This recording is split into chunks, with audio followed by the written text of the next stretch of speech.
മാഫോർ മലയാളം ഭാഷാ പഠന കേന്ദ്രത്തിന്റെ സെറ്റ് മലയാളം ക്ലാസ്സിലേക്ക് സ്വാഗതം. 4ാമത്തെ യൂണിറ്റായ സംസ്കാര പഠനം എന്ന ഭാഗത്തെ മുൻനിർത്തിയുള്ള ചോദ്യ മാതൃകകൾ പരിചയപ്പെടാം. ഒപ്പം HSA മലയാളം ക്ലാസ് നമ്മുടെ ചാനലിൽ അപ്ലോഡ് ചെയ്തിട്ടുണ്ട്. ആ ക്ലാസ്സുകൾ കൂടി നിങ്ങൾ കാണുന്നത് വളരെ ഉപകാരപ്പെടും. ഒപ്പം ഈ ക്ലാസ് നിങ്ങൾക്ക് ഉപകാരപ്പെടുകയാണെങ്കിൽ ഈ വീഡിയോ ലൈക്ക് ചെയ്യുവാനും ചാനൽ സബ്സ്ക്രൈബ് ചെയ്യുവാനും പുതിയ ക്ലാസ്സുകളുടെ നോട്ടിഫിക്കേഷൻസ് ലഭിക്കുന്നതിനായി ബെൽ ഐക്കൺ എനേബിൾ ചെയ്യുവാനും ശ്രദ്ധിക്കുക. ഒപ്പം നിങ്ങളുടെ വിലയേറിയ അഭിപ്രായങ്ങളും നിർദ്ദേശങ്ങളും കമന്റായി രേഖപ്പെടുത്തുക. നമുക്ക് നേരെ ക്ലാസ്സിലേക്ക് പോവാം. സാംസ്കാരിക മേൽക്കോയ്മ എന്നത്, കൾച്ചറൽ ഹെജുമണി എന്നത് ആരുടെ സങ്കല്പനമാണ്? സാംസ്കാരിക മേൽക്കോയ്മ എന്നത് ആരുടെ സങ്കല്പനമാണ് എന്നുള്ളതാണ് ചോദ്യം. Louis Althusser, Michel Foucault, Antonio Gramsci, Noam Chomsky. അപ്പോൾ സാംസ്കാരിക മേൽക്കോയ്മ എന്നത് ആരുടെ സങ്കല്പനമാണ് എന്നുള്ളതാണ് അല്ലെ. ആരുടെ സങ്കല്പനമാണ്? അത് ഓപ്ഷൻ സി ആണ് അല്ലെ. ഓപ്ഷൻ സി ആണ്. ആരുടേതാണ്?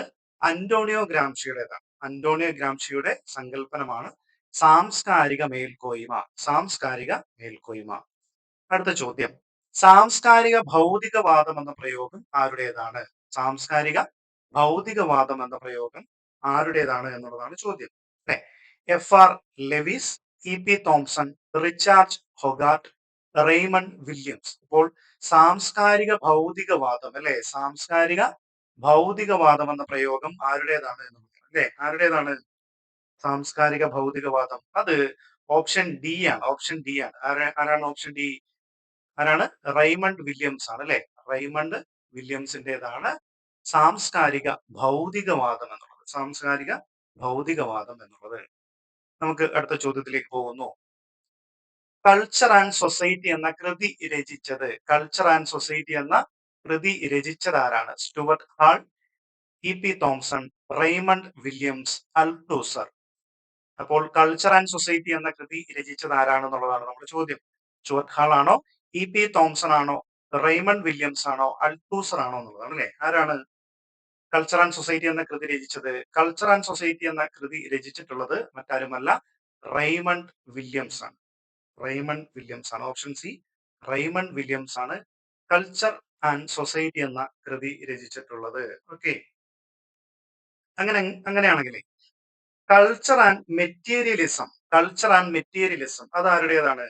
കൾച്ചർ ആൻഡ് മെറ്റീരിയലിസം അത് ആരുടേതാണ്? കൾച്ചർ ആൻഡ് മെറ്റീരിയലിസം അതും റെയ്മണ്ട് വില്യംസിൻ്റെതാണ്. റെയ്മണ്ട് വില്യംസിൻ്റെതാണ് കൾച്ചർ ആൻഡ് മെറ്റീരിയലിസം. ഒപ്പം തന്നെ culture and imperialism, culture and imperialism അത് ആരുടേതാണ്? അത് എഡ്വേർഡ് സൈദിൻ്റെതാണ്. എഡ്വേർഡ് സൈദിൻ്റെതാണ് അല്ലെ. ഓക്കെ, ആരുടേതാണെന്ന് നോക്കാം. എഡ്വേർഡ് സൈദിൻ്റെതാണ്.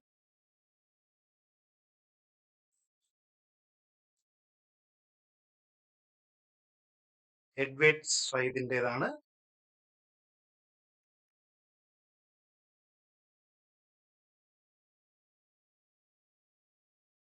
Edward Said. Okay, Edward Said എന്നുള്ളതാണ്. ഓക്കെ, അപ്പോൾ കൾച്ചർ ആൻഡ് സൊസൈറ്റി എന്ന കൃതി രചിച്ചിട്ടുള്ളത് റെയ്മണ്ട് വില്യംസ് ആണെന്ന് നമ്മൾ പഠിച്ചു. കൾച്ചർ ആൻഡ് മെറ്റീരിയലിസവും റെയ്മണ്ട് വില്യംസിന്റെ തന്നെയാണ്. കൾച്ചർ ആൻഡ് ഇമ്പീരിയലിസം അത് എഡ്വേർഡ് സൈദിൻ്റെതാണ്. എഡ്വേർഡ് സൈദിൻ്റെതാണ്. ഓക്കെ, അതുകൂടി ഓർത്തു വെക്കുക.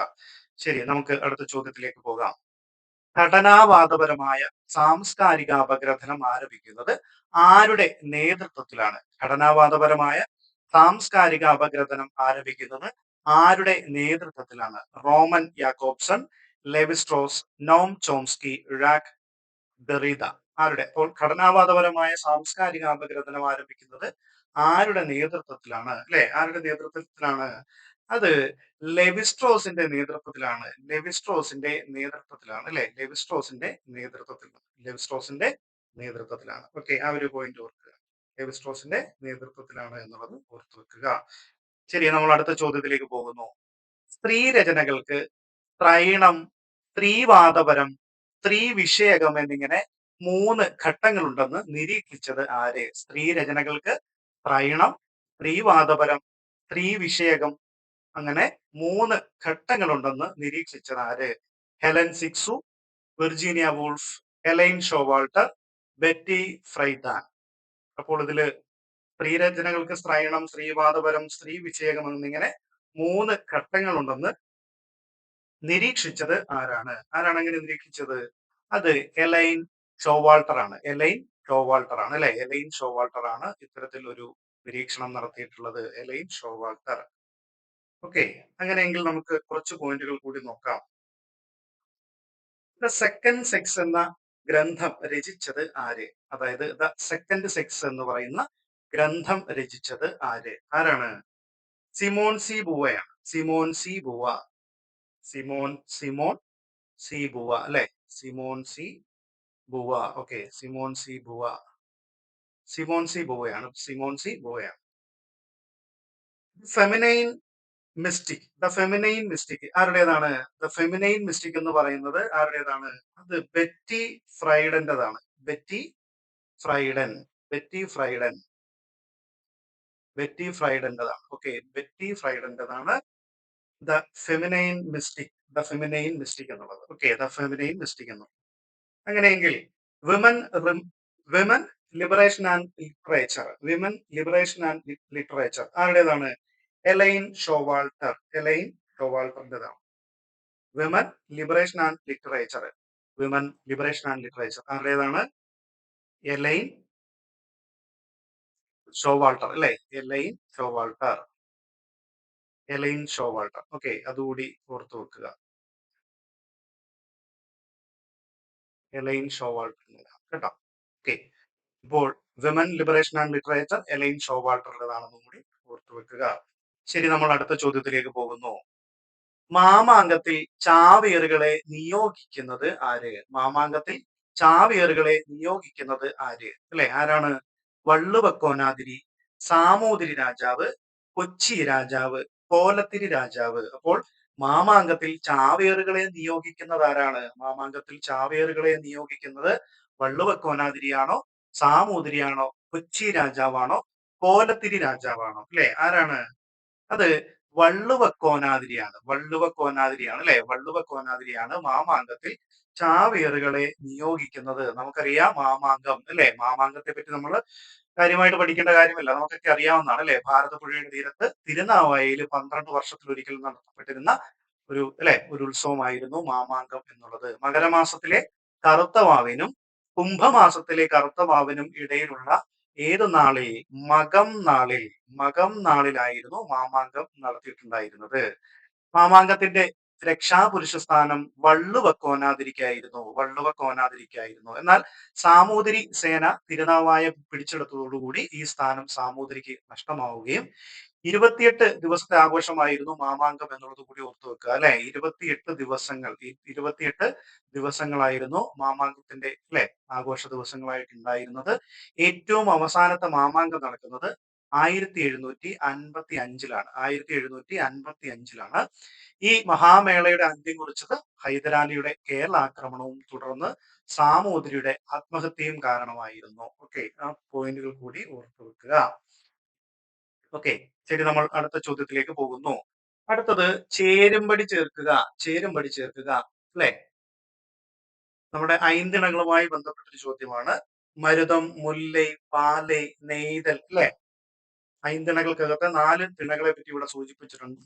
പട്ടിക 2-നകത്ത് സൂചിപ്പിച്ചിട്ടുള്ളത് എന്താണ്? അവിടുത്തെ ജനവിഭാഗങ്ങളെ പറ്റിയിട്ടാണ് അല്ലെ. അവിടെ വസിക്കുന്ന ജനങ്ങളെ പറ്റിയുള്ള വിവരങ്ങളാണ്, അവരുടെ പേരുകളാണ് അവിടെ കൊടുത്തിട്ടുള്ളത്. അല്ലെങ്കിൽ ആ ഒരു വിഭാഗത്തെ സൂചിപ്പിക്കുന്ന പേരുകളാണ് അവിടെ കൊടുത്തിട്ടുള്ളത്. അപ്പോൾ മരുതം, മുല്ലൈ, പാലൈ, നെയ്തൽ തുടങ്ങിയിട്ടുള്ള കുറിഞ്ചിയിലെ തിണകളുണ്ട്.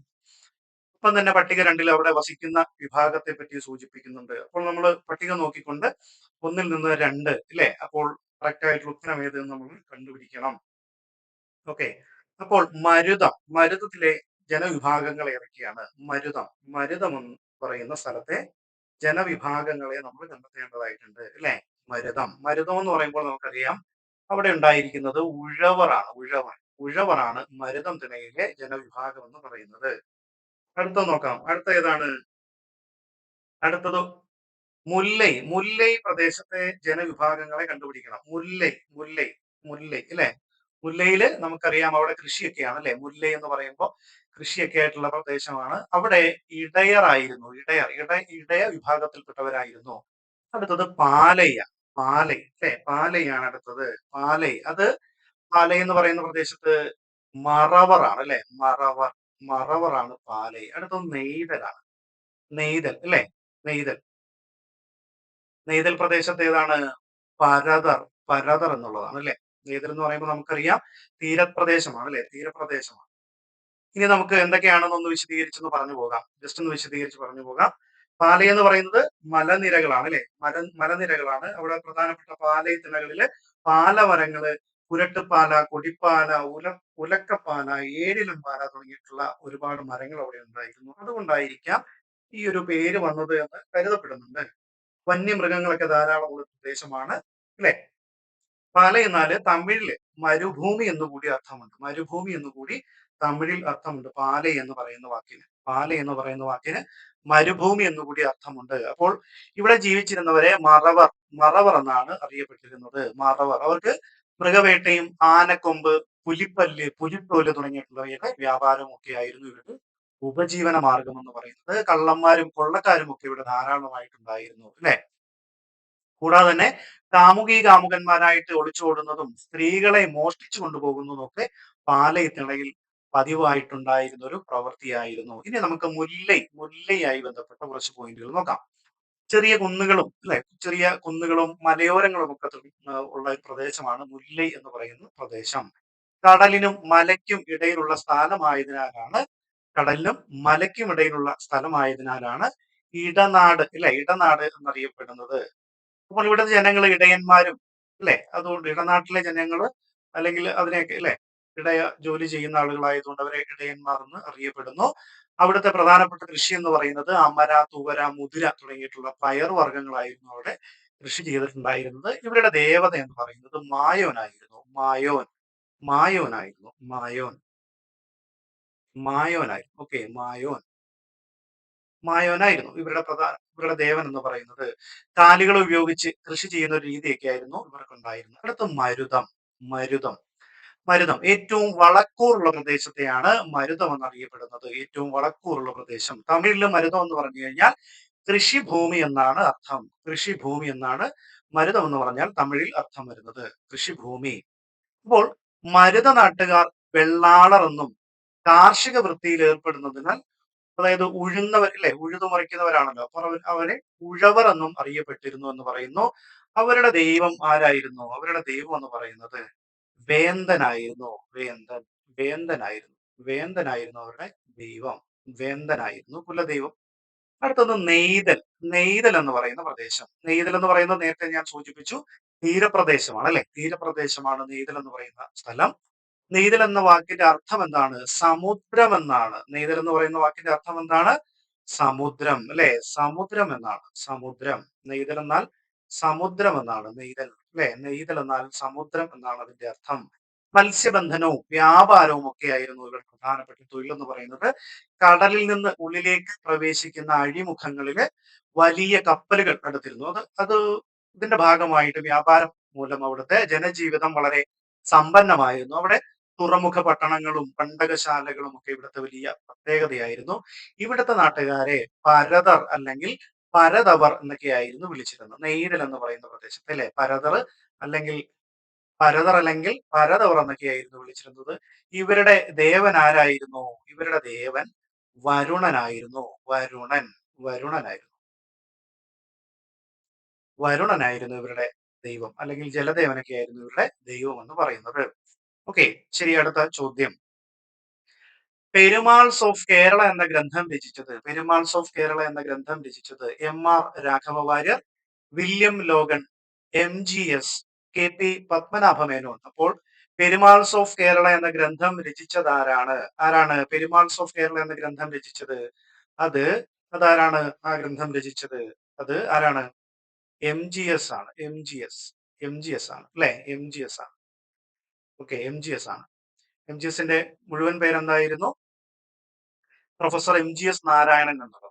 അതായത് പ്രമുഖ ചരിത്ര പണ്ഡിതനും അധ്യാപകനും എഴുത്തുകാരനും ഒക്കെ ആയിരുന്നു എം.ജി.എസ്. എം.ജി.എസ് നാരായണൻ. എം.ജി.എസ് നാരായണൻ എന്നാണ് അദ്ദേഹത്തിന്റെ മുഴുവൻ പേര്.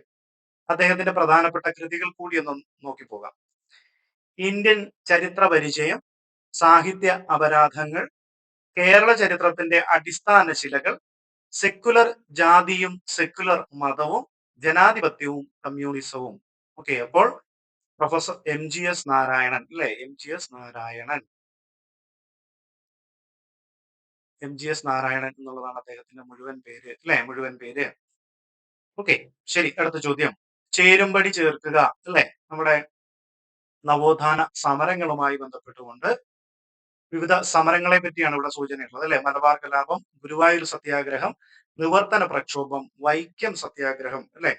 നമ്മുടെ കേരളത്തിനകത്തുണ്ടായിരുന്ന പ്രധാനപ്പെട്ട സമരങ്ങളെ പറ്റി സൂചിപ്പിച്ചിരിക്കുന്നു. ആ സമരം നടന്നിട്ടുള്ള വർഷങ്ങൾ നമ്മൾ പട്ടിക 2-ൽ നിന്നും കണ്ടെത്തണം. പട്ടിക 2-ൽ നിന്നും കണ്ടെത്തണം. മലബാർ കലാപം, ഗുരുവായൂർ സത്യാഗ്രഹം, നിവർത്തന പ്രക്ഷോഭം, വൈക്കം സത്യാഗ്രഹം.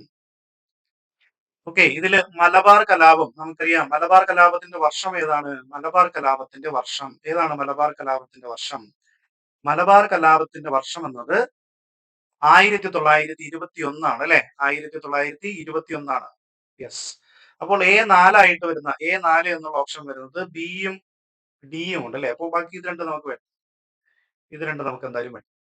ഓക്കെ, അടുത്തത് ഗുരുവായൂർ സത്യാഗ്രഹമാണ്. ഗുരുവായൂർ സത്യാഗ്രഹമാണ് അടുത്തത് അല്ലെ? ഗുരുവായൂർ സത്യാഗ്രഹമാണ്. അതിന്റെ വർഷം ഏതാണ്? അത് 1931 അല്ലെ? 1931. യെസ്, നമ്മൾ ഉത്തരത്തിലേക്ക് എത്തി അല്ലെ? B1 വരുന്ന ഓപ്ഷൻ ഏതാണ്? ഡി ആണ്. ഡി. യെസ്, ഇതാണ് നമ്മുടെ ശരിയായിട്ടുള്ള ഉത്തരം. അപ്പോൾ A4, B1. അടുത്തത് C2 ആണ് അല്ലെ? നിവർത്തന പ്രക്ഷോഭം വർഷം എത്രയാണ്? 1932. വൈക്കം സത്യാഗ്രഹം 24 അല്ലെ? 1924 വൈക്കം സത്യാഗ്രഹം. ഇനി ഈ സത്യാഗ്രഹങ്ങൾ, ഈ സമരങ്ങളൊക്കെ എന്തൊക്കെയാണെന്ന് ഒന്ന് ജസ്റ്റ് ഒന്ന് പറഞ്ഞു പോകാം. നിങ്ങൾക്ക് അറിയാം അല്ലെ? എന്നാലും ഒന്നും സൂചിപ്പിച്ചു പോകാം. മലബാർ കലാപം നമുക്കറിയാം, ഇന്ത്യയുടെ സ്വാതന്ത്ര്യ സമര ചരിത്രത്തിൽ കാർഷിക കലാപമായ വർഗീയ കലാപമായി മാറി മാറി വ്യാഖ്യാനിക്കപ്പെട്ടു പോയിട്ടുള്ള ഒന്നാണ്. മാപ്പിള കലാപം, മലബാർ ലഹള, ഖിലാഫത്ത് സമരം, മാപ്പിള ലഹള എന്നൊക്കെ അറിയപ്പെടുന്ന മലബാർ കലാപം. മലബാർ കലാപം 1921 ഓഗസ്റ്റ് മാസം മുതൽ 22 ഫെബ്രുവരി വരെ നടന്നിട്ടുള്ള ഒരു അല്ലെ? ഫെബ്രുവരി വരെ മലബാറിലെ ഏറനാട്, വള്ളുവനാട്, പൊന്നാനി, കോഴിക്കോട് താലൂക്കുകൾ കേന്ദ്രീകരിച്ചുകൊണ്ട് ബ്രിട്ടീഷുകാർക്കെതിരായി ആരംഭിച്ചിട്ടുള്ള അല്ലെ? ബ്രിട്ടീഷുകാർക്കെതിരായിട്ട് മലബാർ മേഖലയിലെ മാപ്പിളമാർ ആരംഭിച്ചിട്ടുള്ള സായുധ കലാപമാണ് എന്ത്? മലബാർ കലാപം എന്ന് പറയുന്നത്. അടുത്തത് നിവർത്തന പ്രക്ഷോഭം നമുക്ക് നോക്കാം. നിവർത്തന പ്രക്ഷോഭം തിരുവിതാംകൂറിലെ നിയമസഭയിലും സർക്കാർ നിയമനങ്ങളിലും ന്യായമായ പ്രാതിനിധ്യം ലഭിക്കുവാൻ വേണ്ടിയിട്ട് ഈഴവ, ക്രിസ്ത്യൻ, മുസ്ലിം സമുദായങ്ങൾ സംഘടിച്ച് നടത്തിയിട്ടുള്ള സമരമാണ് നിവർത്തന പ്രക്ഷോഭം. നിവർത്തന പ്രക്ഷോഭം. ഈ സമരത്തിന്റെ ഉപജ്ഞാതാവ് പ്രശസ്ത പണ്ഡിതനായിട്ടുള്ള I.C. ചാക്കോയാണ്. I.C. ചാക്കോയായിരുന്നു. അടുത്തത് ഗുരുവായൂർ സത്യാഗ്രഹം നോക്കാം. ഗുരുവായൂർ സത്യാഗ്രഹം അല്ലെ? ഗുരുവായൂർ സത്യാഗ്രഹം നമുക്ക് നോക്കാം. ഗുരുവായൂർ സത്യാഗ്രഹത്തെ പറ്റിയാണ് അടുത്തതായിട്ട് സൂചിപ്പിക്കുന്നത്. ഗുരുവായൂർ സത്യാഗ്രഹം 1931, 32 കാലത്ത് നടന്നിട്ടുള്ള ഒരു സമരമാണ് ഗുരുവായൂർ സത്യാഗ്രഹം എന്ന് പറയുന്നത്. ഹിന്ദുക്കളുടെ വളരെ പ്രധാനപ്പെട്ട ആരാധനാ കേന്ദ്രങ്ങളിൽ ഒന്നായിട്ടുള്ള ഗുരുവായൂർ ക്ഷേത്രത്തിലെ അല്ലെ? ഗുരുവായൂർ ക്ഷേത്രത്തിൽ എല്ലാ ജാതിയിലും പെട്ട ഹിന്ദുക്കൾക്ക് പ്രവേശനം അനുവദിച്ചു കൊടുക്കുക എന്നതായിരുന്നു ഗുരുവായൂർ സത്യാഗ്രഹത്തിലൂടെ ലക്ഷ്യം വെച്ചത്. അടുത്തത് വൈക്കം സത്യാഗ്രഹം. വൈക്കം സത്യാഗ്രഹം അടുത്തത് ലാസ്റ്റ് വൺ അല്ലെ? വൈക്കം സത്യാഗ്രഹം. അതിന്റെ വർഷം 1924 അല്ലെ? 1924 മാർച്ച് 30 തുടങ്ങുന്നത്. മാർച്ച് 30. ഓക്കെ, മാർച്ച് 30 ഇത് ആരംഭിക്കുന്നത്. മാർച്ച് 30 തുടങ്ങി ഏകദേശം 603 ദിവസങ്ങളോളം നീണ്ടുനിന്ന അയിത്തിനെതിരായിട്ടുള്ള സത്യാഗ്രഹ പ്രസ്ഥാനമായിരുന്നു വൈക്കം സത്യാഗ്രഹം. നമുക്കറിയാം, വൈക്കം എന്ന് പറയുന്നത് ഇപ്പോഴത്തെ കോട്ടയം ജില്ലയിലെ വൈക്കം മഹാദേവ ക്ഷേത്രം കേന്ദ്രീകരിച്ചായിരുന്നു ഈ ഒരു സത്യാഗ്രഹം സംഘടിക്കപ്പെട്ടിട്ടുള്ളത്. ക്ഷേത്രത്തിലേക്കുള്ള പൊതുവഴികളിലൂടെ സമൂഹത്തിലെ എല്ലാ വിഭാഗക്കാർക്കും സഞ്ചരിക്കുവാനുള്ള സ്വാതന്ത്ര്യം നേടിയെടുക്കുക എന്നുള്ളതായിരുന്നു ഈ ഒരു സത്യാഗ്രഹത്തിന്റെ ലക്ഷ്യം എന്ന് പറയുന്നത് അല്ലെ? ഈ ഒരു സത്യാഗ്രഹത്തിന്റെ ലക്ഷ്യം. വീണ്ടും ഒരു ചേരുംപടി ചേർക്കുക എന്നുള്ള ചോദ്യമാണ് അല്ലെ? ചേരുംപടി ചേർക്കുക എന്നുള്ള ചോദ്യമാണ്. പട്ടിക 1 നോക്കാം. പോപ്പവതാരം, തളൈക്കാണം, ഏണിക്കാണം, മേനിപ്പൊന്ന് അല്ലെ? പോപ്പതവാരം, തളൈക്കാണം, ഏണിക്കാണം, മേനിപ്പൊന്ന് തുടങ്ങിയിട്ടുള്ള ഇത് കുറച്ച് നികുതികളാണ് അല്ലെ? കുറച്ച് നികുതികളാണ്. അത് ഏതൊക്കെ നികുതികളാണ് എന്നുള്ളത് രണ്ടാമത്തെ പട്ടികയിൽ സൂചിപ്പിച്ചിട്ടുണ്ട് അല്ലെ? രണ്ടാമത്തെ പട്ടികയിൽ ഏതൊക്കെ നികുതികളാണ് എന്ന് സൂചിപ്പിച്ചിരിക്കുന്നു. രാജാവിന് നൽകേണ്ട പണം, കള്ള് ചെത്തുന്നവരിൽ നിന്ന് ഈടാക്കിയിരുന്ന നികുതി, മരം കയറ്റക്കാർ കൊടുത്തിരുന്ന നികുതി ആഭരണം അണിയാനുള്ള അവകാശത്തിന് വേണ്ടി നൽകുന്നത്. നമുക്ക് ഇത് വായിക്കുമ്പോൾ തന്നെ ഇതിന്റെ പേരുമായിട്ട് ബന്ധപ്പെടുത്തിക്കൊണ്ട് നമുക്ക് ഏകദേശം കണ്ടുപിടിക്കാനായിട്ട് സാധിക്കുന്നുണ്ട് അല്ലെ? ഏകദേശം അത് കറക്റ്റ് ചെയ്യാനായിട്ട് സാധിക്കുന്നുണ്ട്. നമുക്ക് കുറച്ച് എളുപ്പമുള്ളത് വെച്ച് നോക്കാം. മേനിപ്പൊന്ന്. മേനിപ്പൊന്ന് എന്തായിരിക്കും സ്വാഭാവികമായിട്ടും? മേനിപ്പൊന്ന് എന്ന് പറയുന്നത് രാജാവിന് നൽകേണ്ട പണമാണോ? മേനിപ്പൊന്ന് നമുക്ക് കൺഫ്യൂഷൻ വരാൻ സാധ്യതയുണ്ട്. ഓക്കെ, അതവിടെ നിൽക്കട്ടെ. തളൈക്കാണം. തളൈക്കാണം അല്ലെ? തളൈക്കാണം. എന്താണ് തളൈക്കാണം? തള ഉപയോഗിച്ചുകൊണ്ട് ജോലി ചെയ്യുന്നവരാരാണ്? കള്ള് ചെത്തുന്നവരാണ് അല്ലെ? ഇവര് തളയൊക്കെ കെട്ടിയിട്ടാണല്ലോ കള്ള് ചെത്തുവാൻ വേണ്ടിയിട്ട് തെങ്ങിനകത്തേക്ക് കയറുന്നത് അല്ലെ? തെങ്ങിന്റെ മുകളിലേക്ക് കയറുന്നത് തളയിട്ടുകൊണ്ടാണ് അല്ലെ? അപ്പോൾ നമുക്ക് അങ്ങനെ അതിന്റെ ഉത്തരം കണ്ടുപിടിക്കാൻ സാധിച്ചു. അടുത്തത് മരം കയറ്റക്കാർ കൊടുത്തിരുന്ന നികുതി ഏതാണ്? മരം കയറ്റക്കാർ ഇന്ന് അവർ ഏണി ഉപയോഗിക്കുന്നില്ലെങ്കിലും അല്ലെ ആ സമയത്തുണ്ടായിരുന്ന ഒരു നികുതിയായിരുന്നു ഏണിക്കാണം. ഏണിക്കാണം അല്ലെ? ഏണിക്കാണം. അടുത്തത് മേനിപ്പൊന്ന്. അത് ആഭരണം അണിയാൻ വേണ്ടിയുള്ള അവകാശത്തിന് വേണ്ടി നൽകുന്നതായിരുന്നു മേനിപ്പൊന്ന്. സ്വാഭാവികമായിട്ടും പോപ്പവതാരം എന്തായിരിക്കും? രാജാവിന് നൽകേണ്ട പണത്തിനെ പോപ്പവതാരം അല്ലെ? പോപ്പതവാരം എന്ന് പറയുന്നു. പോപ്പതവാരം അല്ലെ? പോപ്പതവാരം എന്ന് പറയുന്നു. അപ്പോൾ അങ്ങനെയാണെങ്കിൽ എല്ലാം കറക്റ്റ് ആണ് അല്ലെ? ഒന്ന് B 2 C 3 D 4. A1 B2 C3. Yes, നമ്മുടെ ഉത്തരം ഏതാണ്? നമ്മുടെ ഉത്തരം ഓപ്ഷൻ എ ആണ് അല്ലെ? അപ്പോൾ അത് വെട്ടി നശിപ്പിച്ച്. അതായത് നമ്മുടെ ഓപ്ഷൻ എ ആണ് ശരിയായിട്ടുള്ള ഉത്തരം. എ ആണ് ശരിയായിട്ടുള്ള ഉത്തരം. ഓക്കെ, അതാണ് ശരിയായിട്ടുള്ള ഉത്തരം. ഇനി ഒപ്പം തന്നെ നമുക്ക് കുറച്ച് നികുതികൾ കൂടി ഒന്ന് പറഞ്ഞു പോകാം. കുറച്ച് നികുതികൾ കൂടി ഒന്ന് സൂചിപ്പിച്ചു പോകാം. ഏതൊക്കെയാണെന്ന് നോക്കാവേ. മുലൈവില. മുലൈവില. മുലൈവില എന്ന് പറയുന്ന ഒരു നികുതി ഉണ്ടായിരുന്നു. മുലൈവില എന്താണ്? സ്ത്രീ തൊഴിലാളികളിൽ നിന്നും ഈടാക്കിയിരുന്നതായിരുന്നു മുലൈവില എന്നുള്ളത്. സ്ത്രീ തൊഴിലാളികളിൽ നിന്നും ഈടാക്കിയതായിരുന്നു മുലൈവില. ഇനി അടിമകളെ സൂക്ഷിക്കുന്നവർ കൊടുക്കേണ്ടിയിരുന്ന നികുതി. അടിമകളെ സൂക്ഷിക്കുന്നവർ പോലും നികുതി കൊടുക്കണമായിരുന്നു അല്ലെ? അതിന് പറയുന്ന പേര് ആൾക്കാശ് എന്നുള്ളതാണ്. ആൾക്കാശ്. ആൾക്കാശ് എന്നുള്ളതാണ് അടിമകളെ സൂക്ഷിക്കുന്നവർ കൊടുക്കേണ്ടിയിരുന്ന നികുതി. ഇനി അടുത്തൊരു നികുതിയുണ്ട്. സംഘകാലത്ത് പശുക്കളെ കൂട്ടമായി കവർച്ച ചെയ്യുന്നവരുമായി നടത്തിയിരുന്ന ഏറ്റുമുട്ടൽ അല്ല, അത് പറയുന്ന ഒരു പേരാണ്. സംഘകാലത്ത് പശുക്കളെ കൂട്ടമായി കവർച്ച ചെയ്യുന്നവരുമായിട്ട് നടത്തിയിരുന്ന ഏറ്റുമുട്ടൽ അത് വെഡ്ഷിപ്പോർ എന്നാണ് പറയുന്നത്. വെഡ്ഷിപ്പോർ. വെഡ്ഷിപ്പോർ എന്ന് പറയും.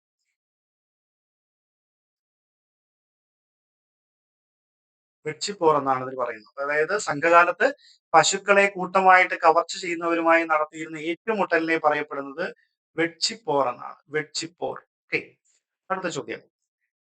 ജാതിനാശിനി സഭ സ്ഥാപിച്ചതാര്?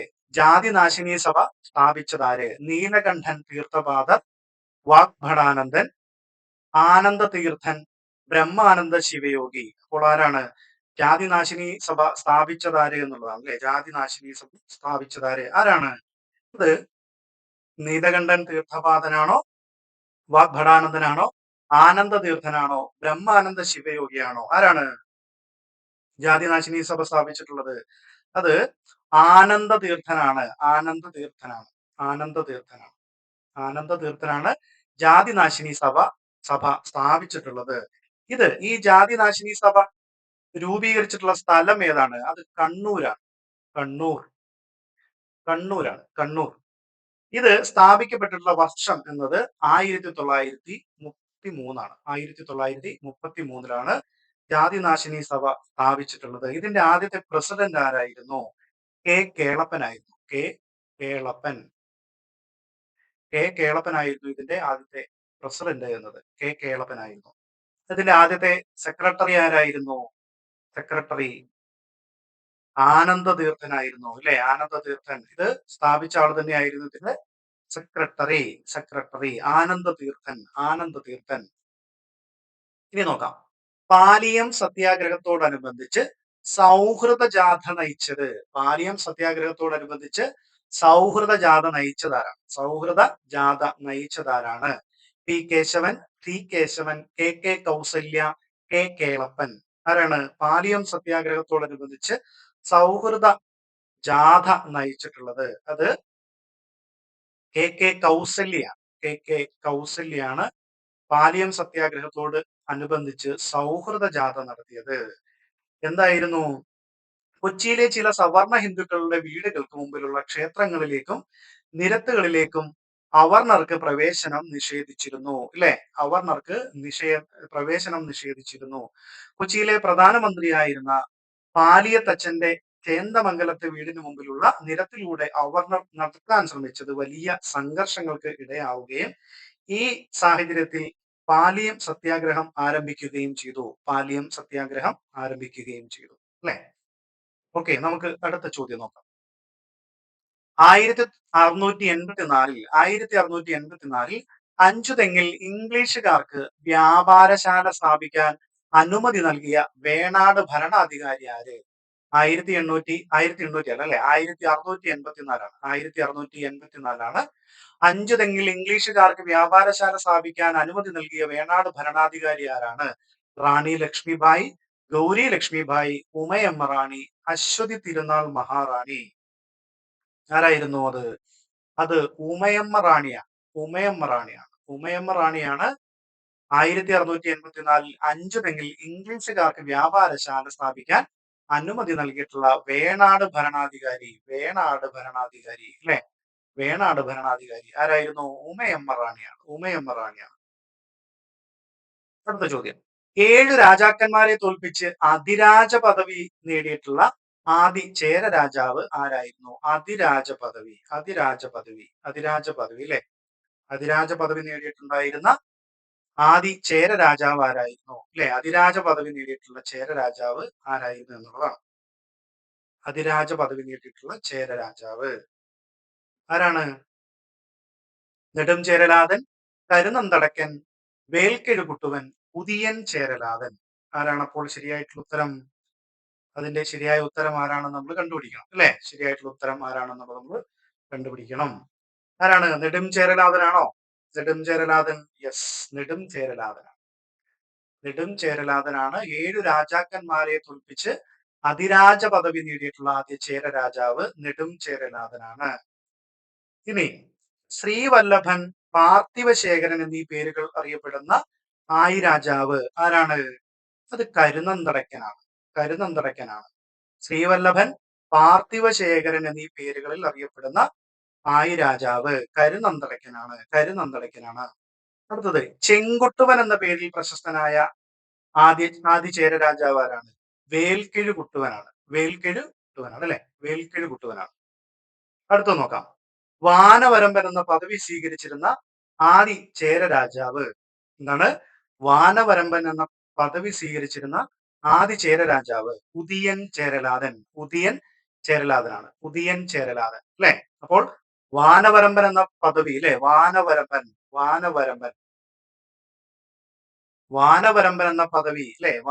എന്ന പദവി സ്വീകരിച്ചിരുന്ന ആദി ചേര രാജാവാണ് ഉദിയൻ ചേരലാതൻ. അടുത്ത ചോദ്യം നോക്കാം. 1766 ഹൈദരാലി നിർമ്മിച്ച കോട്ട 1766 ഹൈദരാലി നിർമ്മിച്ച കോട്ട ഏത് കോട്ടയാണ്? ഹൈദരാലി നിർമ്മിച്ചിട്ടുള്ള കോട്ട ഏതാണ്? അല്ലെ? ഹൈദരാലി നിർമ്മിച്ചിട്ടുള്ള കോട്ട ഏത് എന്നുള്ളതാണ് ചോദ്യം. ചാലിയം കോട്ട, കണ്ണൂർ കോട്ട, മട്ടാഞ്ചേരി കോട്ട, പാലക്കാട് കോട്ട. ഏതാണ് 1766 ഹൈദരാലി നിർമ്മിച്ചിട്ടുള്ള കോട്ട? അത് മറ്റെങ്ങുമല്ല, മറ്റേ കോട്ടകളൊന്നുമല്ല, അത് പാലക്കാട് കോട്ടയാണ്. അല്ലെ? പാലക്കാട് കോട്ടയാണ്. മൈസൂർ രാജാവായിരുന്ന ഹൈദരാലി 1766 പണി കഴിപ്പിച്ചിട്ടുള്ള ഈ കോട്ട പിന്നീട് പിടിച്ചടക്കിയിട്ടുള്ള ബ്രിട്ടീഷുകാർ അത് പുനരുദ്ധരിക്കുന്നുണ്ട്. ബ്രിട്ടീഷുകാർ ഈ കോട്ട പുനർനിർമ്മാണം നടത്തുന്നുണ്ട്. 1790 വരെ പാലക്കാട് കോട്ട തുടർച്ചയായി മൈസൂർ സുൽത്താൻമാരുടെയോ ബ്രിട്ടീഷുകാരുടെയോ ഭരണത്തിന് കീഴിലായിരുന്നു. മൈസൂർ സുൽത്താൻമാരുടെയോ അല്ലെങ്കിൽ ബ്രിട്ടീഷുകാരുടെയോ ഒക്കെ ഭരണത്തിന് കീഴിലായിരുന്നു. ബ്രിട്ടീഷുകാർ ഈ കോട്ട ആദ്യമായിട്ട് പിടിച്ചടക്കിയത് ഏത് വർഷമാണ്? അത് 1768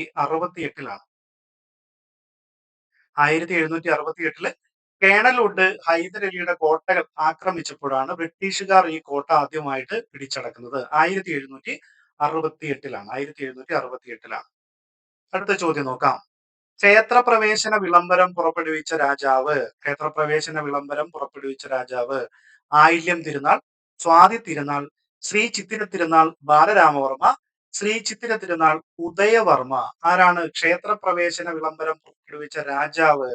അത് മറ്റാരുമല്ല, ശ്രീ ചിത്തിര തിരുനാൾ ബാലരാമവർമ്മയാണ്. അല്ലെ? ശ്രീ ചിത്തിര തിരുനാൾ ബാലരാമവർമ്മയാണ്. ശ്രീ ചിത്തിര തിരുനാൾ ബാലരാമവർമ്മയാണ്. മറ്റൊരു ചോദ്യം. കേരള സ്റ്റേറ്റ് ലൈബ്രറി കൗൺസിലിന്റെ മുഖമാസിക, കേരള സ്റ്റേറ്റ് ലൈബ്രറി കൗൺസിലിന്റെ മുഖമാസിക എന്താണ്? ഗ്രന്ഥവിഹാരം, ഗ്രന്ഥസമുച്ചയം, ഗ്രന്ഥാലോകം, വായനശാല. ഏതാണ് കേരള സ്റ്റേറ്റ് ലൈബ്രറി കൗൺസിലിന്റെ മുഖമാസിക? അത് ഗ്രന്ഥാലോകമാണ്. ഗ്രന്ഥാലോകമാണ്. ഗ്രന്ഥാലോകമാണ്. ഓക്കെ, അടുത്ത ചോദ്യം. മലയാണ്മയുടെ സ്വർഗ കവാടം, മലയാണ്മയുടെ സർഗ കവാടം എന്നത് ഏത് സംഘടനയുടെ ആപ്തവാക്യമാണ്? മലയാണ്മയുടെ സർഗ കവാടം എന്നത് ഏത് സംഘടനയുടെ ആപ്തവാക്യമാണ്? കേരള സാഹിത്യ അക്കാദമി, കേരള സംഗീത നാടക അക്കാദമി, സമസ്ത കേരള സാഹിത്യ പരിഷത്ത്, കേരള ശാസ്ത്ര സാഹിത്യ പരിഷത്ത്. മലയാണ്മയുടെ സർഗ കവാടം ഏതാണ്? അത് കേരള സാഹിത്യ അക്കാദമിയാണ് അല്ലെ? കേരള സാഹിത്യ അക്കാദമിയാണ്. കേരള സാഹിത്യ അക്കാദമിയുടെ ആപ്തവാക്യമാണ് അല്ലെ സർഗ കവാടം, മലയാണ്മയുടെ സർഗ കവാടം. അടുത്ത നോക്കാം. അടുത്ത ചോദ്യത്തിലേക്ക് പോവുകയാണ്. 1957 ഭരണഭാഷ മലയാളമാക്കുന്നതിനായി നിയോഗിച്ച കമ്മീഷന്റെ അധ്യക്ഷൻ, 1957 വർഷം അല്ലെ? 1957 ഭരണഭാഷ മലയാളമാകുന്നതിനായിട്ട് ആക്കുന്നതിന് വേണ്ടി നിയോഗിച്ച കമ്മീഷന്റെ അധ്യക്ഷൻ ആരാണ്? K Godavarma, Kommattil Achutha Menon, EMS Attoor Pisharody. ആരാണത്? അത് മറ്റാരുമല്ല, കൊമ്മാട്ടിൽ അച്യുതമേനോനാണ്. കൊമ്മാട്ടിൽ അച്യുതമേനോൻ. കൊമ്മാട്ടിൽ അച്യുതമേനോനാണ് ശരിയായിട്ടുള്ള ഉത്തരം. നമ്മൾ അടുത്ത ചോദ്യത്തിലേക്ക് പോകുന്നു. കേരളത്തിലെ ഏത് നഗരത്തെയാണ് യുനെസ്കോ സാഹിത്യ നഗരമായി പ്രഖ്യാപിച്ചത്? കേരളത്തിലെ ഏത് നഗരത്തെയാണ് യുനെസ്കോ സാഹിത്യ നഗരമായി പ്രഖ്യാപിച്ചത്? ഏത് നഗരത്തെയാണ്? തൃശ്ശൂരാണോ, കോട്ടയമാണോ, കോഴിക്കോടാണോ, തിരുവനന്തപുരമാണോ? ഏത് നഗരത്തെയായിരുന്നു? അല്ലെ, നമുക്കറിയാം അത് കോഴിക്കോടിനെയാണ്. കോഴിക്കോടിനെയായിരുന്നു സാഹിത്യ നഗരമായിട്ട് യുനെസ്കോ പ്രഖ്യാപിച്ചത്. സാഹിത്യ നഗരം അല്ലെ, സാഹിത്യ നഗരമായിട്ട് യുനെസ്കോ പ്രഖ്യാപിച്ചത് കോഴിക്കോടിനായിരുന്നു. അടുത്ത ചോദ്യം. ഫോക്ലോർ എന്ന പദം ആദ്യമായി ഉപയോഗിച്ചത് ആര്? ഫോക്ലോർ എന്ന പദം ആദ്യമായി ഉപയോഗിച്ചത് ആര്? ഗ്രീം സഹോദരന്മാർ, William John Thoms, Alan Dundes, bishop Percy. അപ്പോൾ ഫോക്ലോർ എന്ന പദം ആദ്യമായിട്ട് ഉപയോഗിച്ചത് ആരാണ്? ഗ്രീം സഹോദരന്മാരാണോ, വില്യം ജോൺ തോംസ് ആണോ, അലൻ ഡെൻഡീസ് ആണോ, ബിഷപ്പ് പെർസി ആണോ? ആരാണ്? അത് വില്യം ജോൺ ടോംസ് ആണ്. വില്യം ജോൺ ടോംസ് ആണ് ഫോക്ലോർ എന്ന പദം ആദ്യമായിട്ട് ഉപയോഗിച്ചത്. ഓക്കെ, മറ്റൊരു പോയിന്റ് കൂടി നോക്കാം.